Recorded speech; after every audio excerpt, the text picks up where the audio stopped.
السلام علیکم ورحمۃ اللہ وبرکاتہ۔ امید کرتا ہوں کہ آپ تمام حضرات خیر و عافیت سے ہوں گے۔ دوستو، گزشتہ کل سید سلیمان حسینی الندوی کی ڈیتھ ہوئی اور ان کی وفات کی خبر جب سوشل میڈیا پر وائرل ہوئی تو بہت زیادہ اعتراضات اٹھنا شروع ہو گئے، کیونکہ سید صاحب کے جو عقائد تھے وہ امیر معاویہ اور دیگر صحابہ اکرام رضوان اللہ علیہم اجمعین کے بارے میں کچھ صحیح نہیں تھے۔ تو بہت زیادہ سوالات سامنے آنا شروع ہو گئے کہ ان کا نماز جنازہ پڑھنا کیسا ہے، ان کی بخشش کے لیے دعا کرنا، اس طرح کے بہت سارے سوالات سامنے آئے۔ استاد العلماء و شیخ الحدیث دارالعلوم دیوبند مولانا سلیمان بجنوری دامت برکاتہم نے ان تمام سوالات کے جواب بڑی تفصیل کے ساتھ بیان کیے ہیں۔ انشاءاللہ میں ابھی آپ حضرات کے ساتھ اسکرین پر مولانا سلیمان بجنوری صاحب کا وہ کلپ شیئر کروں گا۔ آپ حضرات سے گزارش ہے کہ چینل کو سبسکرائب کریں، ویڈیو کو لائک کریں، شیئر کریں تاکہ مزید ویڈیوز پر وقت آپ تک پہنچتی رہیں۔ چلتے ہیں ویڈیو کی طرف۔ مولانا سید سلیمان حسینی ندوی صاحب کے انتقال کے بعد دو بحثیں چھڑ گئیں۔ ایک بحث تو ان کے لیے دعائے مغفرت کرنے اور نہ کرنے کے بارے میں۔ اصلاً تو لوگوں نے یہی چھیڑی جبکہ یہ چھوٹی بات تھی اور کوئی بڑا مسئلہ نہیں تھا، لیکن جن لوگوں نے یہ بات چھیڑی وہ اللہ جانے کہ حق کے نادان دوست تھے یا دانا دشمن تھے، کہ اس کی وجہ سے ایک دوسری بحث چھڑ گئی اور خاص طور سے ان کا ساتھ دینے والے لوگوں کو موقع مل گیا ان کا دفاع کرنے کا، اور اس کی وجہ سے ایسی صورت بن گئی جیسے حضرات صحابہ رضی اللہ تعالیٰ عنہم کے بارے میں غلط باتیں کرنا، گستاخیاں کرنا یہ کوئی خاص مسئلہ نہیں ہے، ایک اختلاف رائے ہے، بس ایک آدمی کا عمل تھا۔ بہت سے لوگوں نے شاید اسی کے رد عمل میں تعریفیں شروع کر دی ان کی، کاش یہ بحث نہ چھڑتی، انتقال ہوا، نماز جنازہ ہوتی جیسے سب کی ہوتی ہے اور بات ختم ہو جاتی، لیکن لوگوں نے بحث چھیڑ دی۔ تو اس میں جو زیادہ بڑی بات ہے، زیادہ بڑا مسئلہ ہے، وہ وہی ہے نظریے کا۔ حضرات صحابہ رضی اللہ تعالیٰ عنہم کا مسئلہ معمولی نہیں ہے اور اس کا تعلق ہدایت اور گمراہی سے ہے، لہذا جو حضرات اس معاملے میں مداہنت سے کام لے رہے ہیں، ان کی حیات میں بھی لیا لوگوں نے اور آج بھی لے رہے ہیں۔ بہت سے لوگوں نے یہ کیا کہ ان کی ان غلط باتوں کو، گستاخانہ باتوں کو علمی اختلاف سے تعبیر کیا۔ لوگوں کو یہی پتہ نہیں ہے کہ اختلاف کیا ہوتا ہے، اور یہ جو بات ہے کہ اختلاف رائے کو برداشت کرنا چاہیے، تو کون سا اختلاف رائے ہے جو برداشت کرنے کی گنجائش ہے اور کون سی بات ہے جس کے بارے میں چپ رہنے کی گنجائش نہیں ہے۔ آج بھی کسی صاحب نے لکھا ہے، انداز ایسا ہے، بڑی مشکل ہے، انداز ایسا ہے جیسے مولانا کی بات کی تردید کرنے والے ان کی عزت سے، ان کی مقبولیت سے حسد کی بنیاد پر ایسا کرتے ہیں۔ لا حول ولا قوت الا باللہ، اس سے بڑی غلط بات تو ہو ہی نہیں سکتی۔ عزت تو ان کی اس وقت تھی جب وہ صحابہ کے بارے میں گستاخی نہیں کرتے تھے، کیا اس وقت کوئی حسد کیا گیا ان کے ساتھ؟ سوال یہ ہے، جب انہوں نے یہ غلطی شروع کی تو غلطی کو غلطی کہا گیا، اس کا تعلق حسد سے نہیں ہے، اور یہ وہ اختلاف نہیں ہے کہ صاحب علمی اختلاف میں ایک دوسرے کی رائے کو برداشت کرنا چاہیے، یہ تو امت کے اندر گمراہی کا راستہ کھولنے والی بات ہے۔ اور میں بہت ہی تکلیف کے ساتھ یہ بات کہوں گا کہ اس طرح کے مسائل کی سنگینی کو سمجھنے میں کمزوری دکھانے والے صرف جماعت اسلامی کے لوگ یا صرف ان کے تلامذہ نہیں ہیں، ہمارے فضلاء بھی بہت سے پائے جاتے ہیں۔ میری سمجھ میں نہیں آتا کہ ایسا کیوں ہے۔ جو لوگ دین کی سمجھ گہرائی کے ساتھ رکھتے ہیں ان کو یہ بات معلوم ہے کہ امت میں کون سے مسائل ایسے ہیں جو بالکل علامت کا درجہ رکھتے ہیں۔ بالکل سادہ سے انداز میں پوچھتا ہوں کہ صحابہ کرام کے سلسلے میں مولانا مرحوم کے رویے کے بعد کسی کی ہمت ہے، ان کا دفاع کرنے والوں کی بھی ہمت ہے کہ وہ یہ ثابت کر دیں کہ ان کو اہل سنت والجماعت میں شامل مانا جائے؟ تو صحابہ کے مسئلے کو اس موقع سے ہلکا بنانے کی کوشش نہ کی جائے۔ ظاہر انتقال کے بعد ایک ہمدردی ہوتی ہے، ہمیں بھی ہے، لیکن ہم جو دیکھ رہے ہیں کہ اس موقع کا غلط استعمال کیا جا رہا ہے۔ بہت سے لوگ تعریفوں کے مضامین لکھ رہے ہیں۔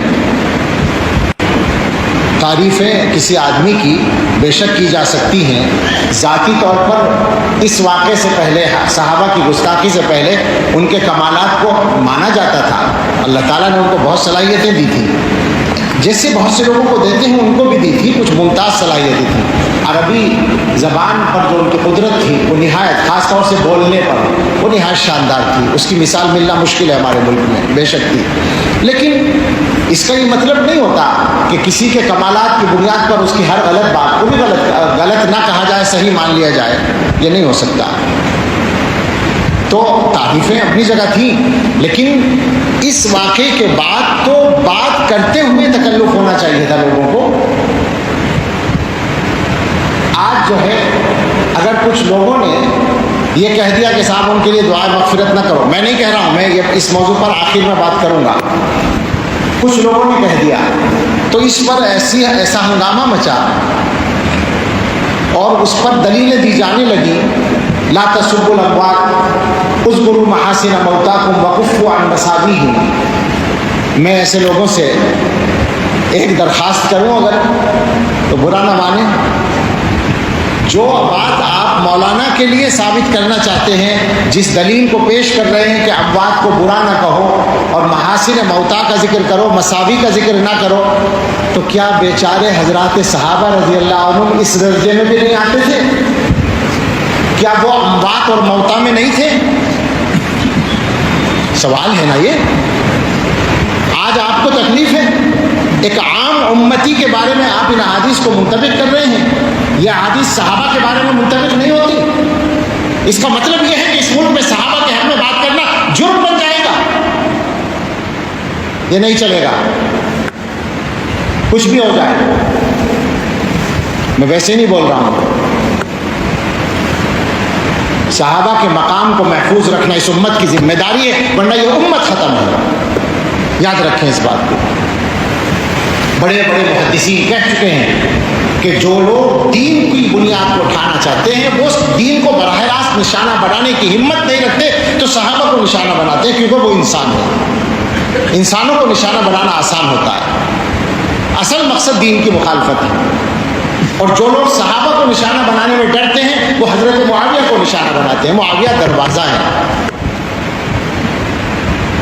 عام آدمیوں کے لیے تو اذکروا محاسن موتاکم وکفوا عن مساویہم ہے، صحابہ کے لیے نہیں۔ حیرت ہوتی ہے کہ کیسے دوہرے معیار لوگوں نے چلا رکھے ہیں۔ یہ بھی سمجھ لو کہ جو حدیث میں حکم ہے کہ برائی کا ذکر نہ کرو، اس سے مراد ذاتی برائیاں ہیں، نظریے کی بات نہیں ہے۔ تو ذاتی برائی کسی کی ذکر نہیں کرنی چاہیے، وہ غیبت زندگی میں بھی کی جائے تو غیبت ہوگی۔ اور ہم پورے اعتماد سے کہتے ہیں کہ ہم نے مولانا کے بارے میں، ذاتی زندگی کے بارے میں، ذات کے بارے میں ایک لفظ کبھی خلاف احترام بھی نہیں کہا، پورا دعویٰ ہے ہمارا۔ اور بھی بعض لوگوں سے اختلاف ہے، شدید اختلاف ہے، ان کی بھی ذاتی زندگی کو گفتگو کا موضوع کبھی نہیں بناتے، بلکہ کوئی بات کرتا ہے تو میں کہتا ہوں کہ بھائی یہ بات نہ کرو، یہ غیبت ہے، بات نظریے پر کرو۔ تو یہ جو کہا گیا کہ برائی ذکر نہ کرو، اس سے مراد ہے اعمال کی برائی۔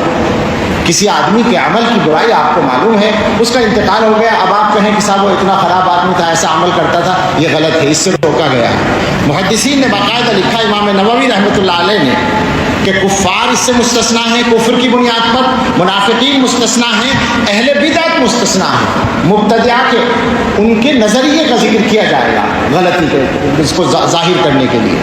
تو لہٰذا اگر کوئی آدمی یہ کہے کہ گستاخی صحابہ، حضرت معاویہ رضی اللہ عنہ کی شان میں گستاخی یا دوسروں کی شان میں گستاخی، یہ غلط بات تھی، یہ ان کا غلط عمل تھا، تو یہ اس کے ذیل میں نہیں آتا کہ برائی ذکر نہ کرو۔ ہاں ان کی ذات پر، ان کی شخصیت کی ذاتی چیزوں پر کوئی ان کی اٹھائے تو غلط ہوگا، یہ مسئلہ نظریے کا ہے۔ تو حضرات صحابہ کے بارے میں ان تمام حضرات سے گزارش ہے جو ڈھل مل ہیں اس معاملے میں، کمزور ہیں، اور میں دیکھ رہا ہوں بہت لوگ ہیں، اور یہ خطرناک بات ہے، یہ انہی کے لیے خطرناک ہے جو غلطی کر رہے ہیں، یہ اچھی طرح یاد رکھیں۔ وہ سب اس معاملے میں صحیح راستے پر آ جائیں، اور وہ صحیح راستہ میرا یا آپ کا طے کیا ہوا نہیں ہے، وہ صحیح راستہ فقط علماء دیوبند کا طے کیا ہوا نہیں ہے، وہ اس امت کے سارے بڑے علماء کا طے کیا ہوا راستہ ہے۔ اس میں کوئی اختلاف نہ ابن تیمیہ کا ہے نہ ابن قیم کا ہے، وہ سب اس کے بڑے داعی ہیں صحابہ کے مقام کی حفاظت کے، اس میں کوئی اختلاف نہ ابو حنیفہ کا ہے، نہ مالک کا، نہ شافعی کا، نہ احمد کا، کسی کا کوئی اختلاف نہیں ہے، وہ متفقہ چیز ہے۔ اس متفقہ معاملے میں، اس متفقہ معیار میں لوگ باتیں بنانے کی گنجائش نکالنا چاہتے ہیں، اپنے آپ کو زیادہ بڑا سمجھتے ہیں، صحابہ کے بارے میں بات کرنے کی ہمت کرتے ہیں اور موقع ڈھونڈتے ہیں، موقع تلاش کرتے ہیں۔ ایسے لوگوں کو توبہ کرنی چاہیے۔ بہت لمبی بات نہیں کرنا چاہتا، صحابہ کے موضوع پر تو بہت ساری تفصیلات ہیں، دلائل ہیں، میں بس اس بات پر آتا ہوں کہ ان کے لیے دعائے مغفرت کی جائے نہ کی جائے، تو بالکل صفائی سے بات ہے کہ ان کی تمام تر غلطیوں کے باوجود اور اہل سنت والجماعت کے نظریے سے انحراف کے باوجود اور گمراہانہ باتوں کے باوجود ان کی تکفیر نہیں کی گئی ہے۔ کسی دارالفتہ نے ان پر کفر کا فتویٰ نہیں لگایا، لہٰذا وہ کافر نہیں تھے، جب کافر نہیں تھے تو مسلمان تھے، اور جب مسلمان تھے تو مسلمان کے لیے دعائے مغفرت کی جا سکتی ہے۔ یہ بالکل اصولی بات ہے، اس میں ہمیں کوئی تعامل اور تکلف نہیں ہے۔ البتہ ایک بات ہمارے بعض بزرگوں نے کہی ہے کہ اخیر کے زندگی کے اخیر کے چند مہینوں میں وہ ان اختلافی مسائل پر بولنے میں احتیاط کر رہے تھے۔ اللہ کرے ایسا ہو کہ انہوں نے وفات سے پہلے ان چیزوں سے توبہ کر لی ہو۔